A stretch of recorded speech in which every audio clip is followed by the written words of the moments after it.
नमस्कार, मैं हूं शिवेंद्र श्रीवास्तव और आप देख रहे हैं श्रेष्ठ उत्तर प्रदेश। साल 1999 में एक ऐसी घटना घटी जिसने पूरे देश को हिलाकर रख दिया, लेकिन आज अचानक 25 साल बाद फिर से उस घटना की चर्चा हो रही है। आखिर कौन सी ऐसी घटना थी जिसने वाजपेयी की सरकार को हिलाकर रख दिया था? ऐसे में मौजूदा दौर में जब उस घटना की बात फिर से आई है तो यह भी जानना जरूरी है कि वो घटना क्या थी और आखिरकार क्यों आज की तारीख में यानी 25 साल बाद इस पर बवाल मचा हुआ है। हम आपको बताते हैं, दरअसल 1999 में एक फ्लाइट थी एयर इंडिया की जिसका नाम था IC 814 और उसने जब उड़ान भरी, उसके उड़ान भरने के कुछ देर बाद ही उसका हाईजैक कर लिया गया।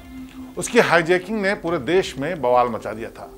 हर तरफ उसी की चर्चा हो रही थी कि आखिरकार उसमें जो लोग हैं उनकी जान कैसे सुरक्षित बचेगी, जिन्होंने हाईजैक किया है वो लोग कौन है और उनका मकसद क्या है। IC 814 ये वो नंबर है जिसने एक वक्त में पूरी दुनिया की नींद उड़ा दी थी। नेपाल से लेकर दिल्ली तक, दिल्ली से लेकर इस्लामाबाद तक और अमेरिका के वाशिंगटन DC में भी बेचैनी बढ़ गई थी। उस वक्त टॉप लीडरशिप से जुड़े हर एक शख्स के दिल की धड़कनें इस कदर बढ़ गई थी जैसे कयामत का दिन आ गया हो। आखिर क्या है IC 814 की मिस्ट्री और क्यों IC 814 ने प्रेजेंट टाइम में फिल्म जगत से लेकर सरकार तक में शामिल लोगों में खलबली मचा दी है? इस बात को इत्मीनान से समझेंगे और जानेंगे क्यों 1999 में तत्कालिक भारत सरकार आदमखोर शैतानों की साजिश के आगे घुटनों पर आ गई थी। लेकिन सबसे पहले बात करेंगे नेटफ्लिक्स की। जी हाँ, नेटफ्लिक्स वही जो दुनिया का आज की तारीख में नंबर 1 स्ट्रीमिंग साइट है, स्ट्रीमिंग का ऐप है जिस पर तमाम फिल्में, वेब सीरीज वगैरह देखी जाती हैं। नेटफ्लिक्स यूं तो एंटरटेनमेंट इंडस्ट्री से जुड़ा हुआ बड़ा नाम है, बड़ा ब्रांड है जिस पर वेब सीरीज और अलग अलग तरह के शोज को प्रोड्यूस किया जाता है और अपने OTT प्लेटफॉर्म पर उन्हें रिलीज भी करता है। लेकिन आप सोच रहे होंगे कि आखिरकार IC 814 की बात करते करते बीच में नेटफ्लिक्स कहां से आ गया। तो बात दरअसल ये है कि 1999 में IC 814 से जुड़ी घटना का मौजूदा दौर में चर्चा में आने का कारण नेटफ्लिक्स बना है। हाल ही में नेटफ्लिक्स की सीरीज IC 814 रिलीज हुई। इस सीरीज की स्टार कास्ट और उसके किरदारों को लोगों ने ठीक से अभी समझा भी नहीं था कि IC 814 नंबर वायरल हो गया, जिसकी वजह बनी इस सीरीज में दिखाए गए या फिल्माए गए आतंकियों के नाम। दरअसल इस सीरीज में आतंकियों के नाम भोला और शंकर हिंदू आस्था से जुड़े आराध्यों से सीधे तौर पर मेल खाते हैं। फिर क्या था, बवाल मच गया, सोशल मीडिया पर जमकर हंगामा हुआ। सीरीज पर सवाल उठे, किरदारों पर सवाल उठे, नेटफ्लिक्स के विजन पर सवाल उठे और यहां तक कि दिल्ली हाई कोर्ट में एक हिंदूवादी संगठन ने याचिका लगा दी। इसके जरिए कहा गया कि इस सीरीज को बैन किया जाए, बल्कि यह भी कह दिया गया कि मेकर्स ने फैक्ट को तोड़ मरोड़ कर पेश किया है। बीजेपी IT सेल के हेड भी मोर्चा संभालते हुए नजर आए। इस घटना पर अपनी और पार्टी की राय रखते हुए उन्होंने कहा कि यह जानबूझकर किया गया है। जब हंगामा बढ़ने लगा तो भारत सरकार ने बिना किसी देरी के एक्शन ले लिया। भारत सरकार के सूचना और प्रसारण मंत्रालय ने नेटफ्लिक्स को नोटिस भेज दिया और सफाई मांगी, जिसके फौरन बाद नेटफ्लिक्स की India content head Monica Shergill मंत्रालय पहुंच गई और बिना किसी देरी के 3 सितंबर को नेटफ्लिक्स ने विवादित web series IC 814 the Kandahar hijack के लिए एक डिस्क्लेमर जारी कर दिया, जिसमें आतंकियों के रियल नेम और कोड नेम स्पष्ट तौर पर लिख दिए गए। जिसके मुताबिक आतंकी इब्राहिम अतहर का कोड नेम चीफ बताया गया, आतंकी शाहिद अख्तर सईद का code name doctor, Sunny Ahmed Qazi का कोड नेम बर्गर, मिस्त्री जहूर इब्राहिम का कोड नेम भोला और आतंकी शाकिर का कोड नेम शंकर बताया गया। For the benefit of audiences unfamiliar with the 1999 hijacking of Indian Airlines Flight 814, the opening disclaimer has been updated to include the real and code names of the hijackers. The code names in the series, reflect those used during the actual event. India has a rich culture of storytelling, and we are committed to showcasing these stories and their authentic representation. Monica Shergill, Vice President Content, Netflix India. अब Netflix ने अपना पक्ष तो रख दिया, लेकिन सवालों का दौर जारी है। सीरीज के डायरेक्टर सवालों से बचते नजर आए, या यूं कहें कि सीरीज से जुड़े सवालों के जवाब में खुद सवाल पूछने वालों से वो अपने सवाल पूछने लगे। That statement has been declared. हाँ, शांति से Cool. अनुभव ये सही सवाल बोला। आपका है? नहीं नहीं नहीं नहीं नहीं, ये जो सवाल आपने पूछा, क्या सब वो आप फिर आरोप बताइए आपके आपके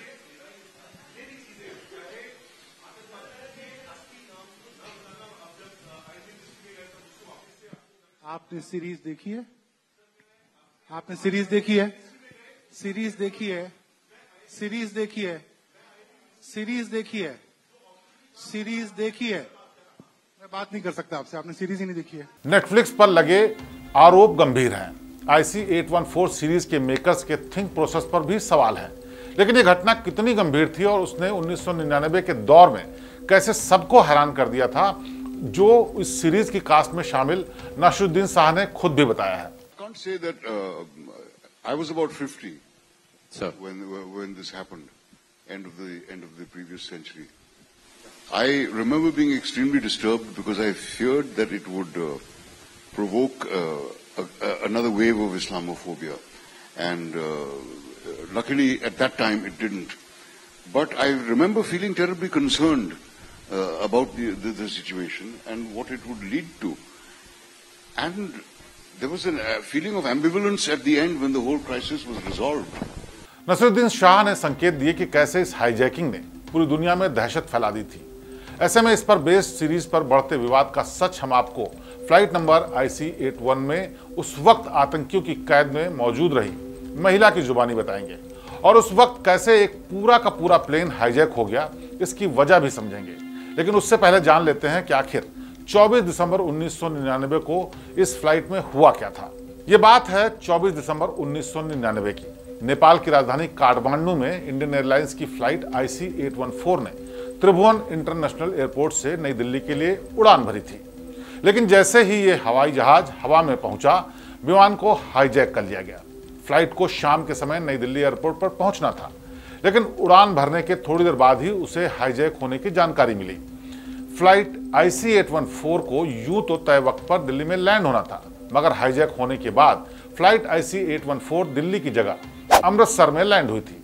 ऐसा इसलिए किया गया था क्योंकि हाईजैकर चाहते थे कि फ्लाइट को ले जाया जाए कांधार, लेकिन IC-814 में फ्यूल की कमी थी, इसीलिए फ्यूल भरवाने के लिए अमृतसर में बीच में उतारा गया।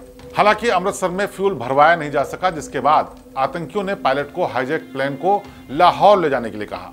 पाकिस्तान के लाहौर में जब फ्लाइट IC-814 उतरने वाली थी, अनुमति मांगी गई तो पाकिस्तानी ATC ने इसे मानने से मना कर दिया। फिर मैराथन मीटिंग के बाद हाईजैक प्लेन को उतारने की परमिशन लाहौर में मिल गई, और फिर विमान लाहौर में फ्यूल भरने के बाद UAE यानी संयुक्त अरब अमीरात के लिए अल मिनहाद एयरपोर्ट बेस पर उतारा गया, जहां कुछ विदेशी यात्रियों को रिहा कर दिया गया, जिनकी संख्या 27 थी। उसके बाद यह विमान सीधे अफगानिस्तान के कंधार के लिए उड़ गया, और इस घटना का नाम पड़ गया कंधार कांड। अब आप सोच रहे होंगे कि आखिर फ्लाइट नंबर IC-814 को किसने हाईजैक किया, क्यों हाईजैक किया, आखिर मकसद क्या था। तो बात यह है कि काठमांडू से फ्लाइट को पाकिस्तान के आतंकी संगठन हरकत उल मुजाहिदीन ने हाईजैक किया था। आतंकियों का मकसद फ्लाइट को हाईजैक कर तत्कालीन प्रधानमंत्री अटल बिहारी वाजपेयी की नेतृत्व वाली भारत सरकार से अपनी मांगे मनवाना था, और कांधार पहुंचने के बाद आतंकियों ने किया भी बिल्कुल ऐसा ही। आतंकियों ने भारतीय जेल में कैद खूंखार 35 आतंकियों को रिहा करने की मांग के साथ ही करीब 1400 करोड़ की नकदी भी भारत सरकार से मांग ली। लंबी जद्दोजहद के बाद भारत सरकार ने आतंकियों की कुछ बातें मान ली। इनमें खूंखार आतंकी मसूद अजहर, अहमद उमर शहीद शेख, मुश्ताक अहमद जरगर को रिहा कर दिया गया, और आतंकियों की रिहाई के बाद फ्लाइट में मौजूद सभी लोगों को छोड़ दिया गया, और 31 दिसंबर 1999 को सभी को भारत लाया गया। जब फ्लाइट IC-814 ने उड़ान भरी थी, उस वक्त उसमें यात्री और 11 क्रू मेंबर सवार थे। उस वक्त फ्लाइट में आतंकियों की कैद में मौजूद रहने वाली आई विटनेस ने बताया कि आखिर कैसे आतंकी फ्लाइट को हाईजैक करने में कामयाब रहे थे। हम तो सब डरे हुए थे, सबकी हालत ही बुरी थी। उस वक्त पता ही नहीं चल रहा था कि हो क्या रहा है। अब तो हो गई है सिक्योरिटी, उस टाइम नहीं थी। नेपाल में तो बिल्कुल ही नहीं थी, क्योंकि फ्लाइट पहले डिले थी, हम बाहर घूम के भी आ गए, उसके बाद हमारी भी चेकिंग नहीं हुई, तो उनकी क्या हुई होगी। इस हाईजैकिंग से भारत पाकिस्तान के बीच उन दिनों तनाव चरम पर पहुंच गया था, और नेपाल से प्लेन हाईजैक हुआ था, इसलिए हलचल नेपाल में भी थी। और तो और सुपर पावर अमेरिका भी इस पूरी हाईजैकिंग पर नजर बनाया हुआ था, और अमेरिकी नजर भारत पाकिस्तान के बीच बढ़ते तनाव पर भी टिकी थी। ये पूरा मामला कुल मिलाकर उस वक्त इंटरनेशनल लेवल पर सुर्खियों में शामिल हो गया था। आई विटनेस का साफ साफ कहना है कि हालात बद से बदतर होते जा रहे थे और उनकी बेबसी बढ़ती जा रही थी। हनीमून पे गए थे तो वापसी आते हुए उसी दिन आना था, 8 दिन बाद पहुंचे घर पे। तो वहां पर अंदर एक्चुअली हमें नहीं पता था कि बाहर इतना बड़ा ये हो जाएगा कांड, बट अंदर तो उन्होंने 2 दिन तो हेड डाउन कराए तो कुछ भी नहीं पता चला कि हुआ क्या। हाईजैक का नाम ही नहीं सुना था कभी। तो 176 पैसेंजर्स थे उसमें और क्रू एक्स्ट्रा जो भी थे 5 थे। हाँ जी, उन्होंने बस जैसे ही हम फ्लाइट चली और आधे घंटे बाद ही उन्होंने उठ के बोल दिया कि आपका प्लेन हाईजैक हो गया है, हेड्स डाउन कर लो। अब इस घटना पर बनी web series IC-814 the Kandahar hijack के पूरे विवाद को समझते हैं। दरअसल जैसा कि पहले बताया कि सीरीज में आतंकियों के जो नाम हैं वो हिंदू आराध्य देवों से जुड़े हुए हैं, जिसके चलते ही बवाल मच गया। लेकिन इस सीरीज को बनाने वाले इस घटना के चश्मदीद वो लोग खुद फ्लाइट नंबर IC-814 में सवार थे और हाईजैक फ्लाइट में आतंकियों की कैद में थे।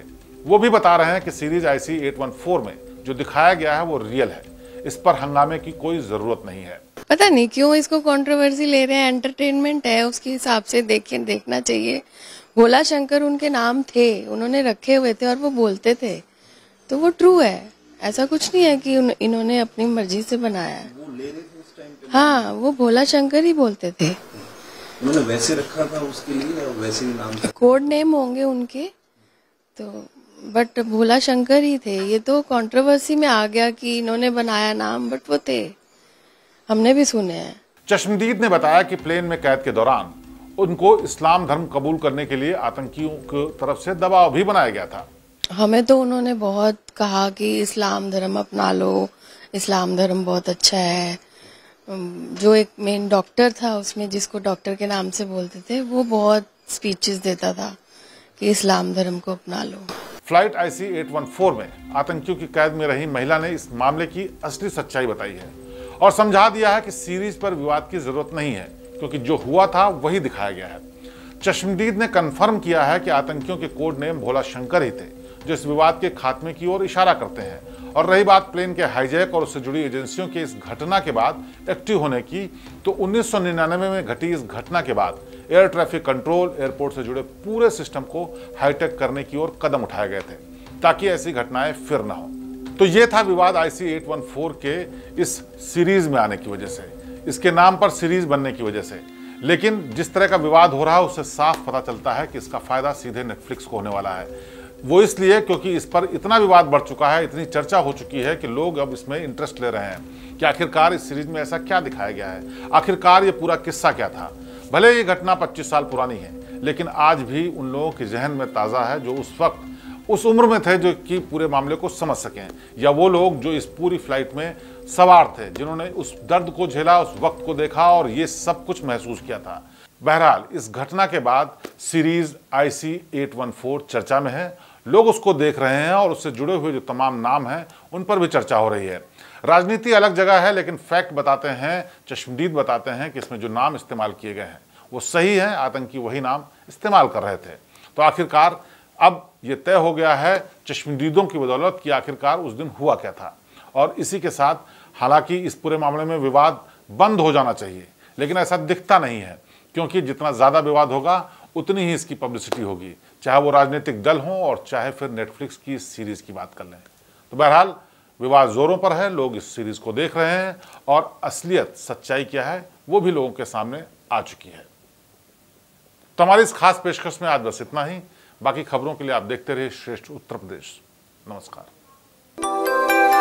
यूपी की हर खबर देखने और उनसे अपडेट रहने के लिए हमारे चैनल श्रेष्ठ यूपी को सब्सक्राइब और लाइक करें। साथ ही बेल आइकन को दबाना ना भूलें, जिससे हमारे हर वीडियो की जानकारी आप तक पहुंचती रहे।